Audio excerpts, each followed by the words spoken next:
तो जयंत इसलिए उनकी जिज्ञासु बातें जी, हमारे बहुत लिए महंगी आसान हैं। है यहाँ पर दूसरों पर सवाल उठाना। लड़ाइयां तो आपकी अभी कम नहीं है।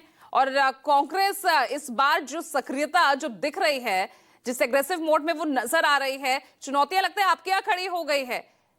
सीएम फेस आप होंगे, आपके यहाँ से तेजस्वी यादव होंगे या कौन होगा? कांग्रेस तो कह रही है ना चुनाव बाद देखा जाएगा। हमारे यहाँ संकल्प के आगे विकल्प नहीं होता और हम लोग कृत संकल्प हैं कि 2025 में बिहार की तस्वीर को बदलने के लिए और युवाओं, महिलाओं और बुजुर्गों की आकांक्षाओं की पूर्ति के लिए तेजस्वी जी मुख्यमंत्री के रूप में काम करेंगे और जनता की ताकत से हम सरकार बनाएंगे। पिछले 20 वर्षों से नीतीश कुमार जी ने 15 साल तक भाजपा के साथ मिलकर सरकार चलाई और लगातार इन्होंने इस बिहार को रसातल में पहुंचाया है। एक सुई का कारखाना तक नहीं लगा और केंद्र में इनके समर्थन से जो सरकार चल रही है उससे अपना हक लेने में भी ये विफल रहे हैं। हम लोगों के समय में तो यूपीए में 5 साल में 2 लाख करोड़ की सहायता राशि मिली और कई फैक्ट्री लगाने का काम लालू जी ने किया और रघुवंश बाबू ग्रामीण विकास मंत्री थे तो बिहार में सड़कों का जाल बिछा।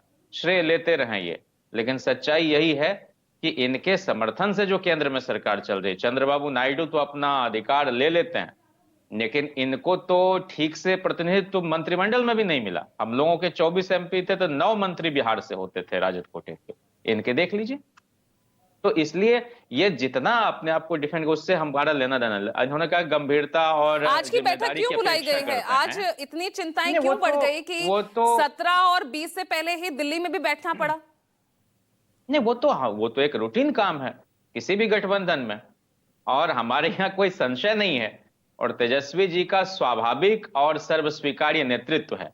बिहार में बहुत लोग नेता प्रतिपक्ष हुए, कर्पूरी जी से लेके रामानंद तिवारी जी और फिर हाल के दिनों में यशवंत सिन्हा जी 90 के दशक में। अपने 2 बार के नेता प्रतिपक्ष के रूप में जो भूमिका है और 2 बार उप मुख्यमंत्री के रूप में तेजस्वी जी की, मुझे याद नहीं पड़ता कभी उन्होंने कोई ऐसा बयान दिया हो जिस पर स्पष्टीकरण देना पड़ा हो।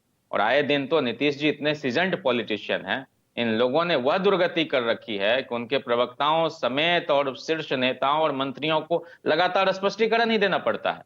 तो उनके प्रति पूरा सम्मान हमारा है, वरिष्ठ हैं, लेकिन अब बिहार की जिम्मेदारी निभाने में सर्वथा अक्षम लेकिन व्यक्ति हैं। सचिन पायलट और कहते हैं ना, सचिन पायलट तो डीजीपी से कह रहे हैं कि भाई लेकर चुनाव के बाद, बहुमत आने के बाद तय होगा कि कौन होगा महागठबंधन का सीएम फेस।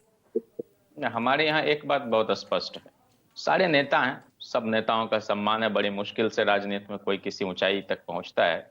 लेकिन जो दिल्ली का 10 जनपद है और पटना का 10 सर्कुलर रोड है, उसके बीच सीधी लाइन, उसमें किसी का हस्तक्षेप नहीं होता।